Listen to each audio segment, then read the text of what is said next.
Okay, so today I'm going to show you how to make kefir.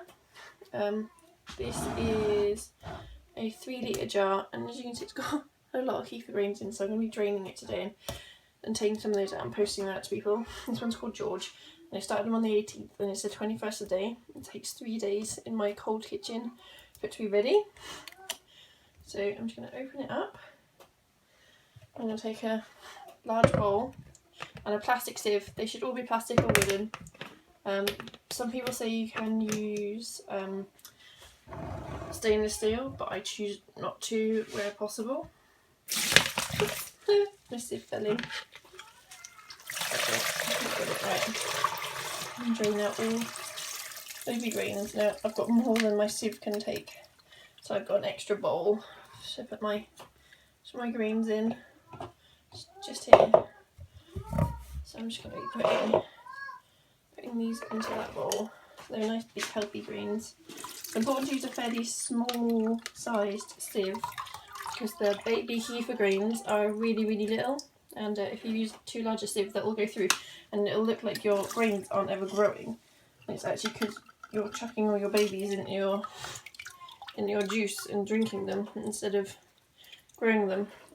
I have got probably like a good 5 or 6, maybe even 8 cups worth of grains in there, which is a little extreme for this amount. So this is a 3 litre jug, which would be 3 quarts, I think. It's just under, because a quart is 1.9 litres.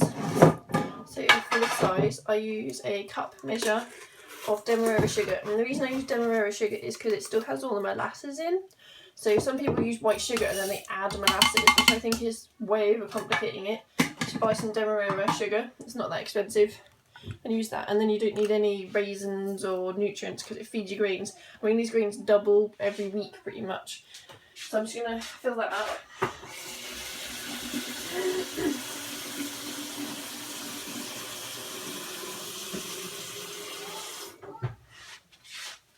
So I've kind of mostly filled it for now.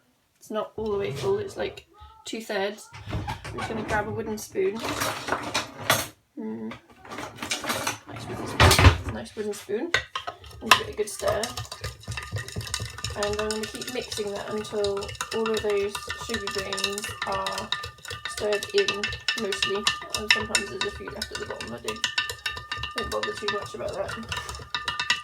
Now the reason I haven't filled the jar up completely is because the grains do take up some of the volume in the jar.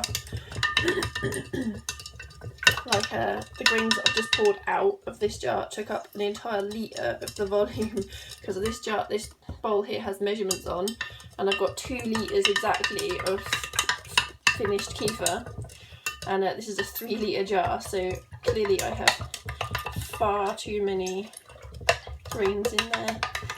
I've actually sold some, so I'm going to be, well, for postage, so I'm going to be sending those away to their lovely new homes today. And I think I'm going to be putting the rest into my garden and hopefully using them to feed my flowers. So I'm kind of generous with the grains because I don't want to bin them. So I'm going to put like 2 cups, maybe even 3. Let's have a look, see how it looks.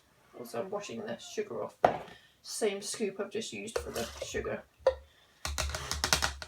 So that is way more grains than I actually could ever possibly need, and I still have most of the bowl left, so I'm just going to stick those over there for now, and I'm just going to add some more water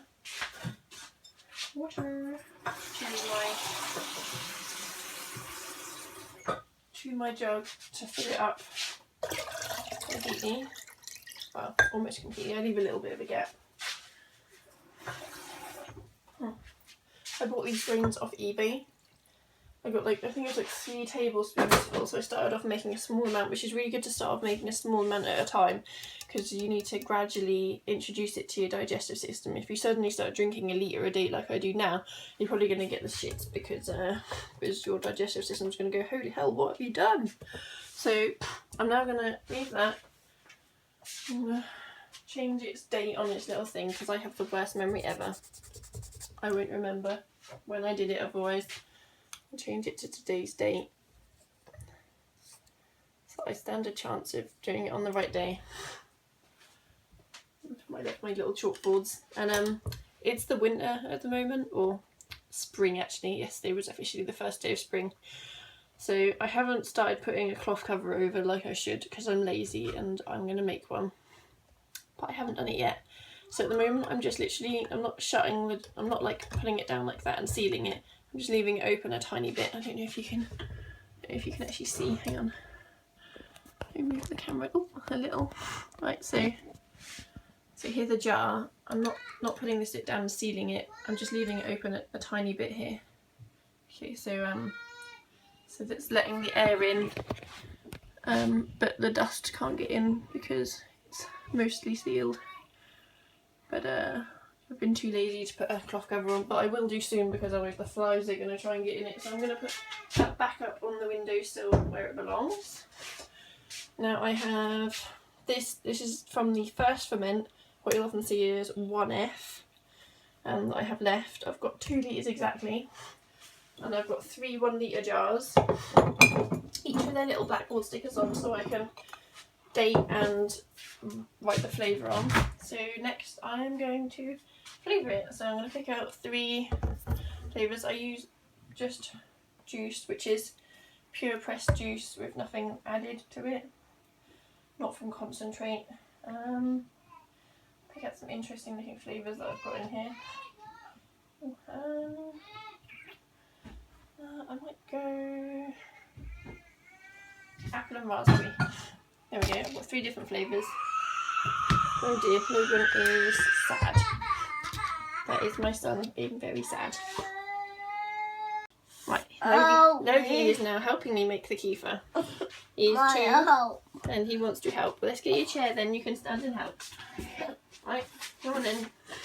This means you're probably likely to make a lot more mess than if we were doing it by myself. So I'm going to sort of 2/3 fill the cups, or the jars, with kefir. Right, don't touch my spoon, I'll knock it over. Right, so I'm doing this because I can pour it in without a funnel, but I'm just too messy. So I choose to do it with a funnel. Right, that look enough? Done. Right, no, not yet. We're going to put juice in, and then we'll do the lids up. That one. And that one. And that one. Right. Looks like we've got enough to do it. Well. Done. We've ended up with 3 completely different levels here. And how we sort of even it out a bit.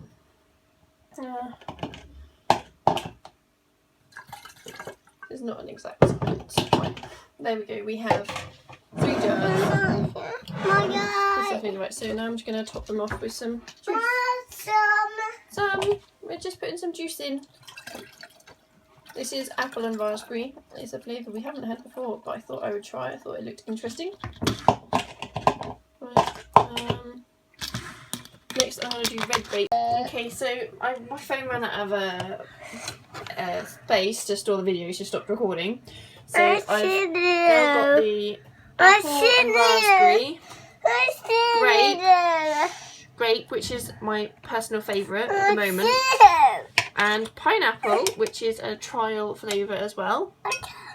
I've actually waited a couple of days because I thought it would be cool to wait until they're fully fermented. So I've just pulled these out of the fridge and they're actually ready to open. So I was going to show you just how fizzy these are. You can see the top. Right, Logan, don't tap. So these are really, really fizzy. In fact, I'm just going to get a bowl to put it in before I open it. So it doesn't shoot all over the entire kitchen and flood the place. So hang on. Right, mine out, little man. Right, so I'm just going to... Whoa, look at that. Oh god. Spilled the bowl. Whee! And this has been fermenting for 2 days. I did 2 days on the counter and then a day in the fridge. As you can see, it's pretty fizzy. So now I'm gonna drink that, what's in the bowl, and I'm gonna test out this pineapple flavour, which I haven't had before. Tastes pretty good though, and I'll let you know.